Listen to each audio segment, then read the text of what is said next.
Facebook Live always has a delay. All right, we are live. Awesome. All right. Good morning. Good morning. We are here with Jessica Sato this morning. She is part of Two Smart Girls, which is a group. Her and her business partner help women entrepreneurs, basically help female professionals turned entrepreneurs become successful in their businesses. So, a lot of us come from the corporate world. I came from the corporate and academic world myself. And it's like, we drop ourselves into our businesses and it's like, what do we do? And even now in these trying times, we're even more like, what do we do? So Jessica's super helpful with people like that. Between her and her business partner, they have over 20 years of experience in the corporate world, 30 years of experience as entrepreneurs, and they've worked with Fortune 250 companies and international companies. So I'll let Jessica do a proper introduction with her background. And go ahead, Jessica. Awesome. Thanks for having me. As Mandy said, my name is Jess Sato, and I am one of the co-founders of Two Smart Girls, and my partner, Christy Metcalf, is based in Dallas. I'm based here in Colorado Springs. And Two Smart Girls really is about helping female professionals who tend to still be in the corporate space and who are at a crossroads in their business or crossroads in their career, really, try to figure out what is the next step. And in many cases, that's them moving into entrepreneurship. And our passion is really to help those women transition successfully and to do so with confidence so that they can build all the right business foundations, the systems in order to actually be successful, to see their business grow really from the ground up. So I'm very passionate about walking alongside women and allowing them to really build a business and ideally a life that they really love. So I'm excited to be here and just dive in and chat with you. Yeah, that's great. Thanks so much, Jessica. So can you tell us a little bit about, how you work with people and maybe some examples of some ideal clients for you? Sure. Yeah. So, as I said, we primarily work with women who are currently in the corporate space or who have been in the corporate space and now are business owners. So, for the women who are in the corporate space, they are typically at some kind of career crossroads. And it's the conversation that we have with them is really less about going into entrepreneurship, right? Entrepreneurship is not right for everyone, but really is rooted in helping people take their life and really make it their business. So the way we talk about it a lot is, your career, whether you own a business or not, is your business. And no one cares about your career or your business as much as you do. So those women in the corporate space who are at this crossroads, it's really about helping them get down into the nitty gritty and figuring out what are they passionate about? What really lights them up? Are they on a career trajectory that they love, that they can see really being fulfilling in the long term? And if not, then it's about digging into options and really working one-on-one with them to really build that foundation out.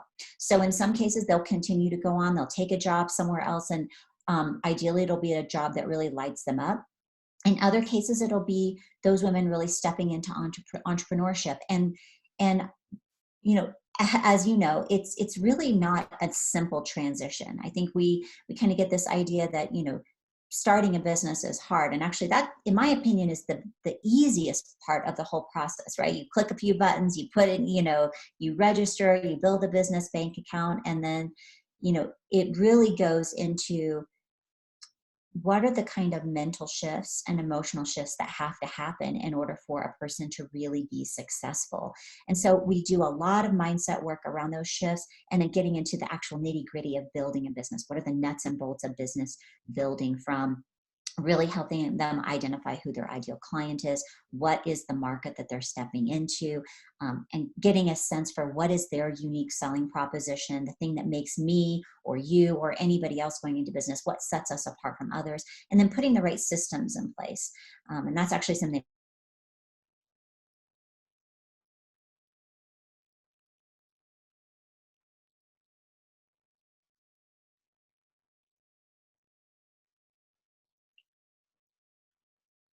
I think we froze up. I don't know if you can hear me.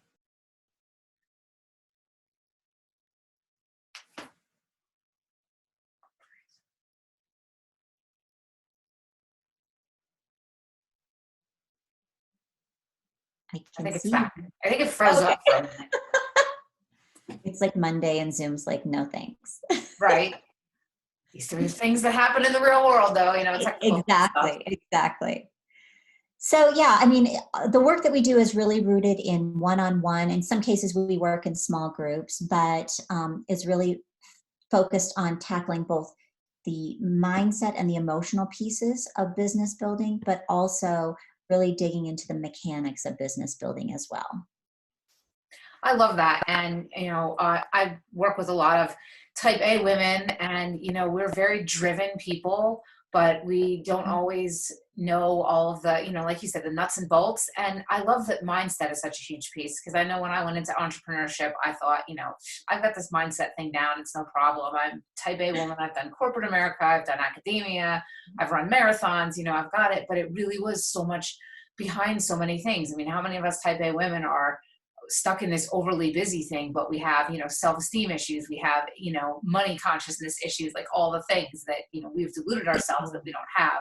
So those things are so Mhm. important, because they will be major roadblocks. So I love that you do that.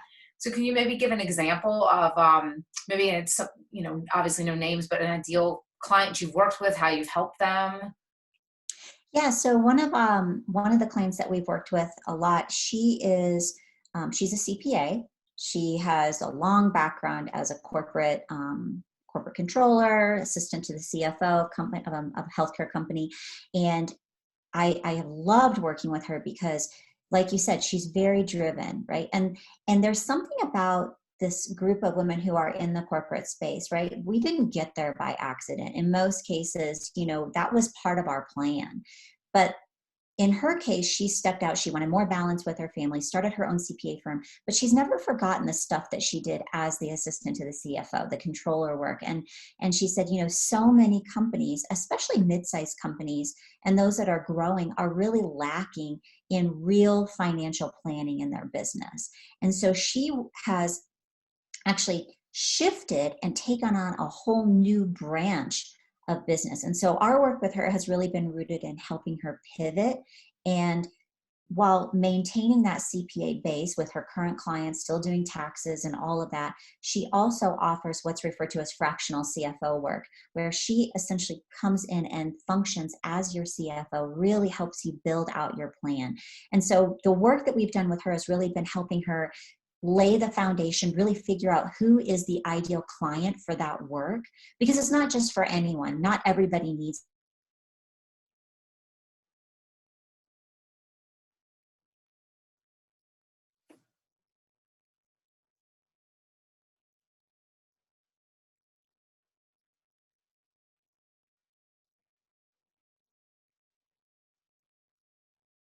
I think we froze up again. We're having some technical difficulties this morning.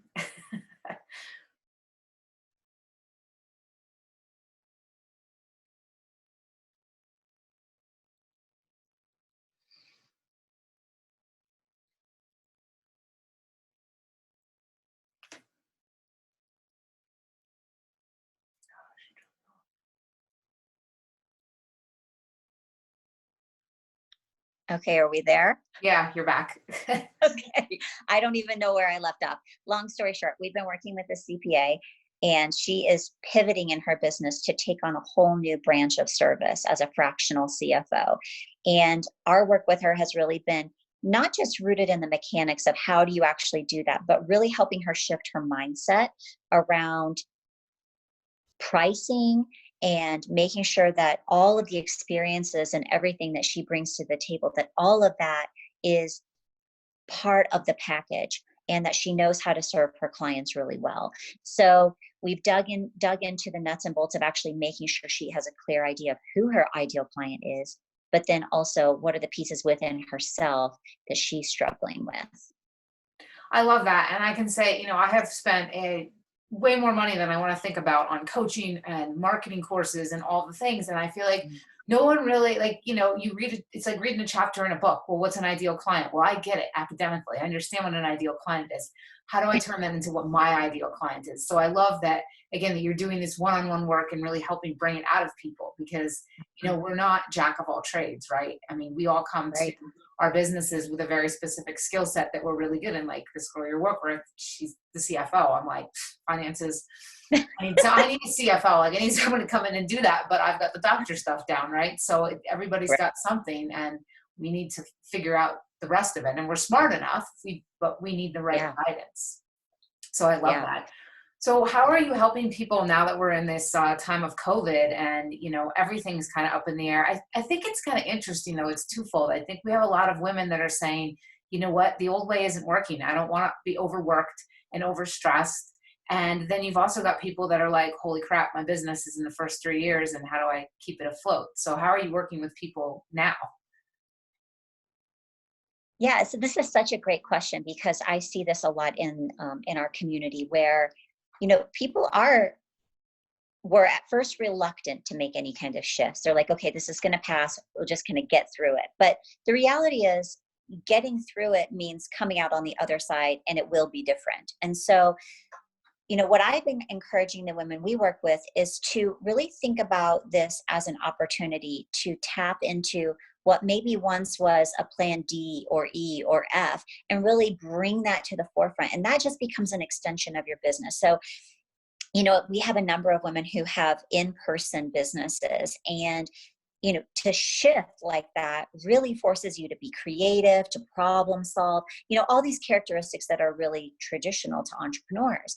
But there's also these fears that go with it. And so we've said, let's just try to be creative. Let's look at what you offer and figure out if there's a different branch, a different way, just so that there is an avenue to continue your business. And the reality is I can think of almost no business that cannot be done online in some way, shape, or form. So part of it is just being a resource and opening the door for conversation. So one of the things that we've done at Two Smart Girls is create what we refer to as cafe conversations, and it's essentially an mastermind, for lack of a better word, where people come together, bring their business challenges, and then together as a community, we brainstorm options and alternatives, give them things to think about. That's one thing.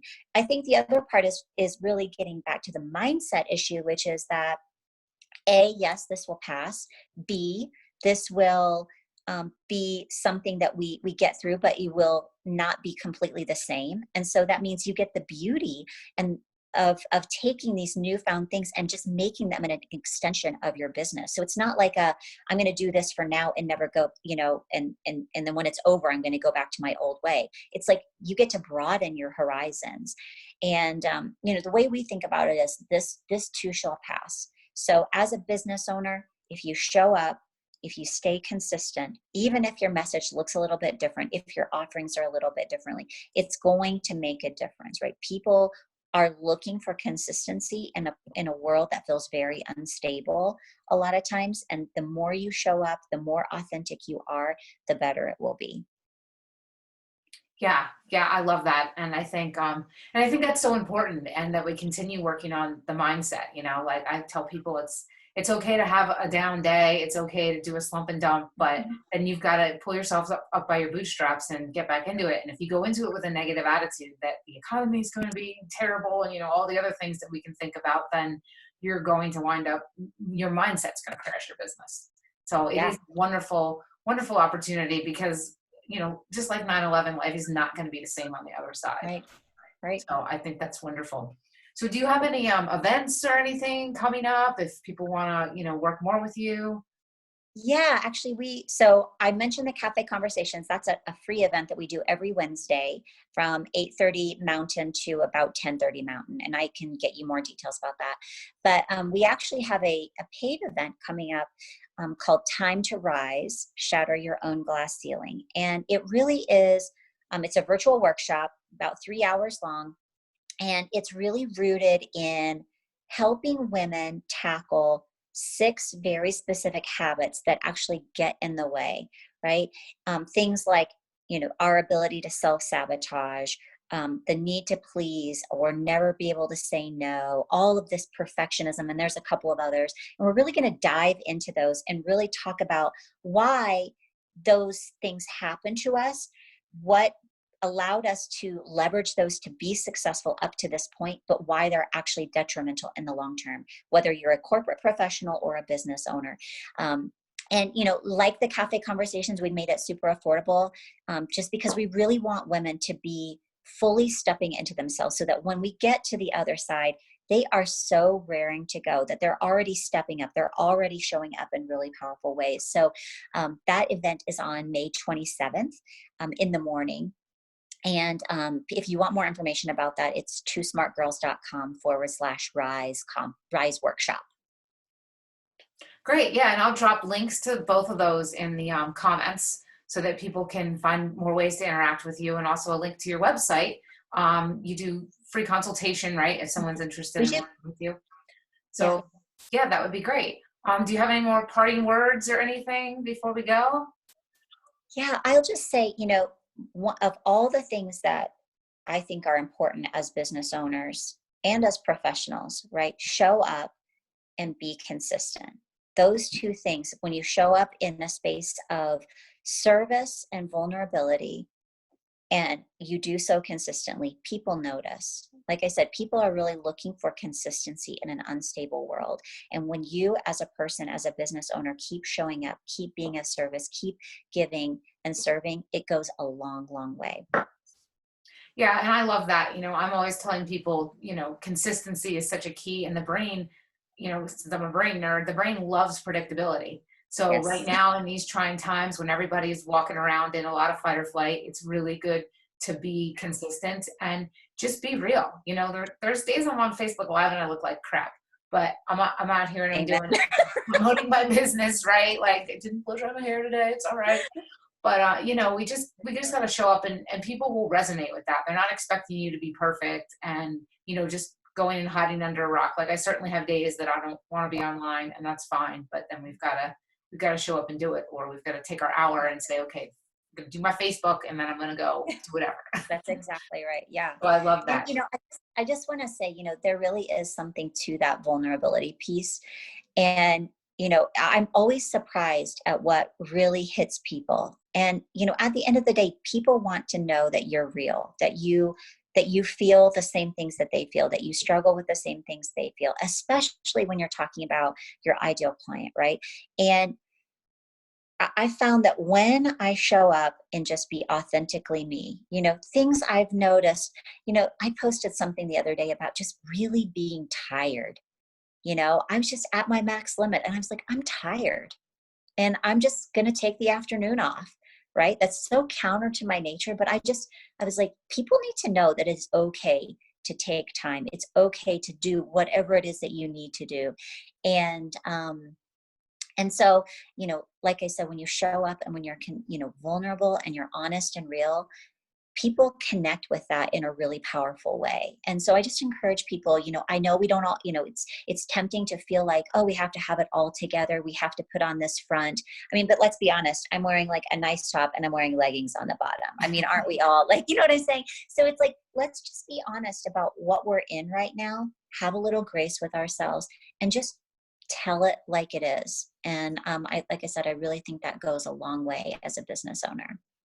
Yeah, and I love that. And I love that you said that, you know, it also tells people that it's okay. You know, as women, especially type A women, you know, we think we have to be perfect and on all the time. And then we do go on social media and get stuck in comparison analysis, like, oh, I'm not the perfect mom or the perfect wife or the perfect business owner. Yeah. And it's like, when you can put it out there, people will resonate with that in you. They're not expecting you to be perfect, and they're more likely to do business with you, knowing that you do have some flaws and that you're okay putting that out there. So thank you so much for coming on today. This was great. This was great. Thank you for having me. I appreciate it. You're welcome. And I'll drop those links in the comments. So hang on one second. I want to stop the video. Oh, not that video.